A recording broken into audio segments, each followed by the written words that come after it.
একই রকম ইফতারি খেতে খেতে কি বিরক্ত হয়ে যাচ্ছেন? বাচ্চারা রোজা রাখলে এইরকম যদি একটু মজার স্ন্যাক্স করা যায় তাহলে কিন্তু ইফতারিটা একদম জমে যায়।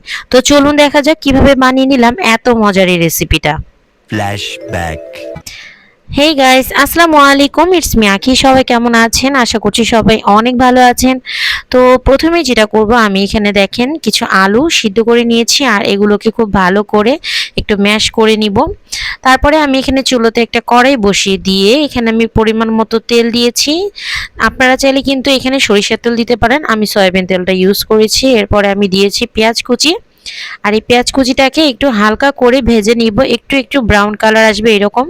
তো দেখতে পাচ্ছেন পেঁয়াজটাকে আমি কিভাবে করে ভেজে নিচ্ছি। এরপরে যেটা করব, পেঁয়াজটা ভাজা হয়ে গেলে এখানে আমি দিয়ে দিব মুরগির মাংসের কিমা। তো এই মুরগির মাংসের কিমাটা আমি এখানে দিয়ে দিয়েছি, আপনারা আপনাদের পছন্দ মতো দিয়ে নেবেন যে যতটুকু মাংস খেতে চান। তারপরে কিমাটা দিয়ে এটাকে খুব ভালো করে একটু নেড়ে চেড়ে মিশিয়ে নেব পেঁয়াজটার সাথে। এবং মিশিয়ে নেওয়ার পরে যেটা করব, এভাবে করে একটু ভাজা ভাজা করে নিব। এরপরে আমি দিয়ে দিব স্বাদ মতো লবণ, দিয়ে দিলাম চাট মশলা এবং দিয়ে দিলাম এখানে চিলি ফ্লেক্স। এরপরে দিয়ে দিব একটু ধনিয়ার গুঁড়া। আচ্ছা, পরিমাণটা আমি এখানে বলি নাই, তারপরেও আমি সব কিছু মিলিয়ে আধা চামচ করে দিয়েছি, আপনারা আপনাদের পরিমাণ মতো দিয়ে নেবেন। এরপরে দিয়ে দিলাম সয়া সস, এরপরে দিয়ে দিলাম টমেটো কেচাপ। এখন এগুলো সব কিছু খুব ভালো করে একটু নেড়ে চেড়ে চিকেনটার সাথে আমি ভেজে নিব। তো এই যে দেখেন আমি কিভাবে এটা ভাজা ভাজা করছি। এ পর্যায়ে এসে যে আলুটা আমি ম্যাশ করে রেখেছিলাম সেটা আমি এখানে দিয়ে দিব। তো এখানে আমি আরও কিছু ধনিয়া পাতা কুচি দিয়ে দিলাম, আর যেহেতু আলুটা দিয়েছি এখানে আমি আরও একটু লবণ দিয়ে দিলাম। এখন সব কিছু খুব ভালো করে এমনভাবে মিক্স করে নিব যাতে আলু এবং মাংসের কিমাটা সব মশলা সহ একদম মিশে একাকার হয়ে যায়। তো এই যে আমি এখানে সুন্দর করে আমি মিশিয়ে নিয়েছি, আমার কিন্তু এই কাজটা হয়ে গেছে, মানে আমাদের পুরের কাজটা শেষ। এখন আমি একটা ব্যাটার তৈরি করছি, দিয়ে দিব এখানে ময়দা। ময়দাটা আমি এখানে দিয়ে দিয়েছি সব মিলিয়ে প্রায় 4 চামচের মতো, আর 2 চা চামচ দিয়ে দিলাম বেসন। এরপরে দিয়ে দিলাম হাফ চা চামচ চিলি ফ্লেক্স, হাফ চা চামচ পরিমাণ বিট লবণ। চাইলে এখানে আপনারা সাদা লবণটাও দিতে পারেন। এরপরে দিয়ে দিলাম সামান্য একটু বেকিং পাউডার, বেকিং সোডাও দিতে পারেন বা খাওয়ার সোডাও দিতে পারেন।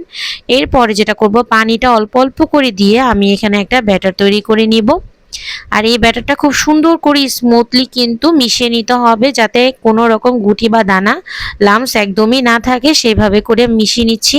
আর দেখতে পাচ্ছেন অল্প অল্প পানি দিয়ে কিন্তু আমি ব্যাটারটা করে সাইডে রেখে দিলাম। এখন আমাদের মেন যে কাজটা সেটা করতে হবে। আমি এখানে পাউরুটি নিয়েছি, এই পাউরুটিগুলো স্যান্ডউইচ ব্রেড যে কোনো দোকানেই কিন্তু বললে কিনতে পাওয়া যায়।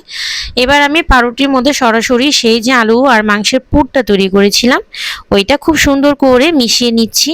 তো দেখতে পাচ্ছেন এটা একটু চেপে চেপে আপনাকে একটু ভালো করে এটা মিশিয়ে নিতে হবে। এরপরে আরেকটা স্লাইস পাউরুটি দিয়ে এটাকে আরেকটু এভাবে করে প্রেস করে নিলেই কিন্তু এটা তৈরি হয়ে যাবে। তো এখানে আমি আরও একটা তৈরি করে নিচ্ছি। তো এই যে দেখেন আমি এখানে 2টা করে নিয়েছি, এখানে আরও একটা ব্রেড ছিল, এটাও আমি করে নিয়েছি। তো এখন আমি যেটা করব, এটাকে ছোট ছোট একটু টুকরো করে নিব। তো দেখতেই পাচ্ছেন আমি কিন্তু মানে এখানে যে একটা স্যান্ডউইচ করেছি ওটা দিয়ে কিন্তু 4 পিস করেছি।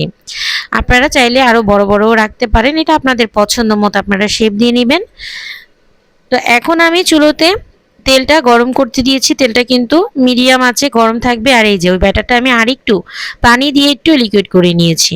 এখন আমি জাস্ট পাউরুটিটাকে এভাবে করে চুবিয়ে আমি ডাইরেক্ট তেলে দিয়ে দিব, বাস। এই তো দেখতে পাচ্ছেন তেলটা কতটুকু পরিমাণে গরম থাকবে।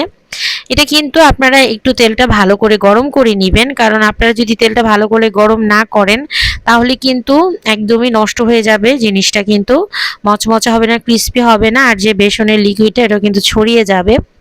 তো এই ব্যাপারটা একটু খেয়াল করে আপনারা করবেন, চুলার আঁচটা যেন কোনোভাবেই কম না থাকে। এটা হাই হিটেই ভেজে নেবেন, কারণ এখানে প্রত্যেকটা খাবারই কিন্তু মানে ভিতরে আমরা যা দিয়েছি, যেমন পাউরুটি বলেন, ভেতরে পুরটা বলেন, সবই কিন্তু কুক করা।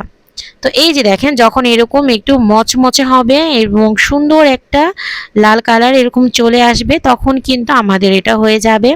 তো দেখতেই পাচ্ছেন এটা কিন্তু অনেক লোভনীয় হয়েছে দেখতে, আর এটা খেতেও কিন্তু আসলে অনেক মজা। আপনি ইফতারি টেবিলে কোনো গেস্ট আসুক বা বাচ্চাদেরকে আপনারা দিলে কিন্তু এটা একদম মানে ওরা টোটালি সারপ্রাইজ হয়ে যাবে।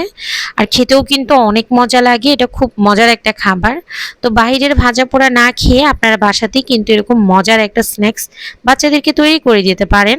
তো কেমন লাগলো আমার রেসিপিটা ভালো লেগে থাকলে লাইক কমেন্ট শেয়ার করবেন।